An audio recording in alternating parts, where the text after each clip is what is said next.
Oi, gente, tudo bem com vocês? Enfim, comigo tá tudo bem, certo? Espero que com todos vocês também.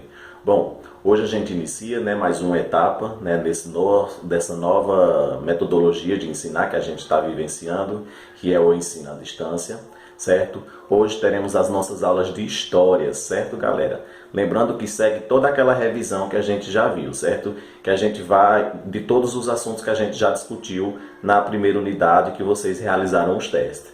Então a gente começa hoje a nossa revisão, certo? Lembrando que quem não puder imprimir a atividade que o professor de vocês colocarem aqui, quem não conseguir fazer isso, pode pegar ela xerocopiada lá no Colégio Alternativo da Rua 47, ok, gente? Então vamos lá para a nossa videoaula de hoje. Então, gente, a gente começa hoje um novo encontro, certo? Hoje a gente vai trabalhar a disciplina de História.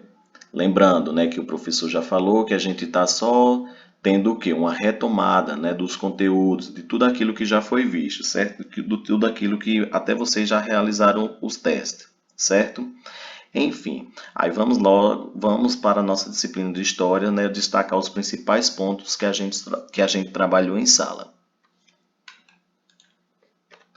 Ok, gente? Lembrando, né, que o principal papel da história, né, galera, a gente discutiu isso em sala, que é principalmente o que, gente? É compreender melhor o nosso presente, né? Ou seja, é compreender melhor a nossa contemporaneidade. Professor, que palavra difícil.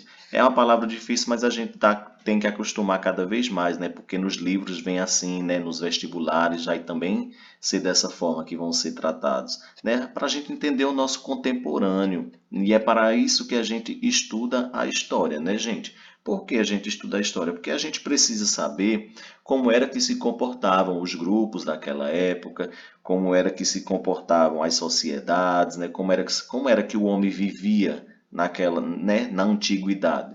E a gente sabe disso, né? A gente acaba se aprofundando um pouco mais disso através dos estudos históricos, né? Através da história propriamente dita, certo? Aí a gente trabalhou, né, nessas questões históricas, a questão das fontes históricas, certo? O que são as fontes históricas? O professor já colocou aqui a definição, né, uma pequena definição, que as fontes históricas, elas são o quê? São vestígios do passado que permite que o historiador desenvolva sua pesquisa e responda questões referentes a elas, ou seja, o historiador ele vai o quê? Ele vai observar essas fontes históricas, certo? E vai conseguir o quê? Ele vai tentar desvendar o que é que se passava ali, né? O que é que se passava diante dessas fontes. Por quê? Que, por exemplo, como a imagem que o professor está passando o mouse aqui, ó, à esquerda.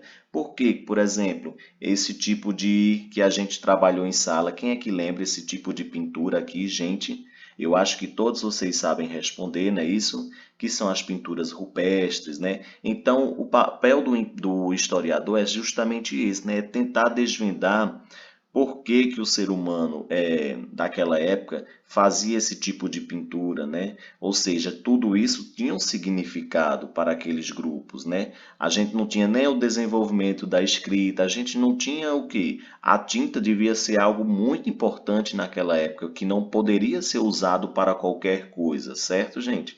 Então, tipo, o historiador, né, vem justamente para isso, tentar desvendar o máximo, né? Tentar desvendar o máximo do que significava, né?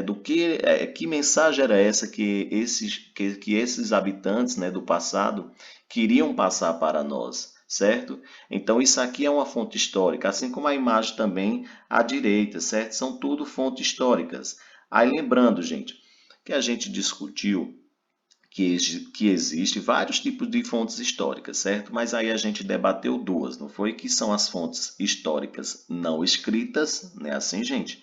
E as fontes históricas escritas, certo? Aqui a gente tem duas imagens, certo? Ambas as duas são fontes o quê, galera? São fontes históricas não escritas, não é isso? Por que não escritas, professor?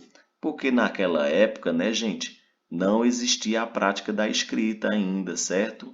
Lembrando que a parte da escrita, né, ela vem o quê? Ela vem logo na história, certo? A gente tem a pré-história, né? Assim que a gente trabalhou, ou seja, que a gente não tem o desenvolvimento da escrita, e o que é que marca o rompimento da pré-história para a história? O desenvolvimento da escrita, certo? Então, essas duas fontes aqui, lembrando, só mais uma vez, elas são fontes históricas não escritas. Por quê? Porque são vestígios que a humanidade deixou do passado, certo?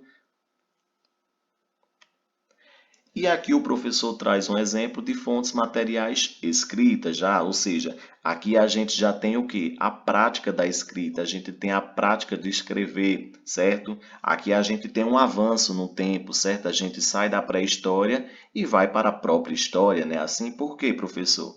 Porque a gente já tem a prática da escrita, ou seja, os homens, né, os seres humanos daquela época, eles não o quê? Eles não precisavam mais estar fazendo os tipos de pinturas rupestres, né, como o professor botou a imagem aqui, né, da imagem à esquerda.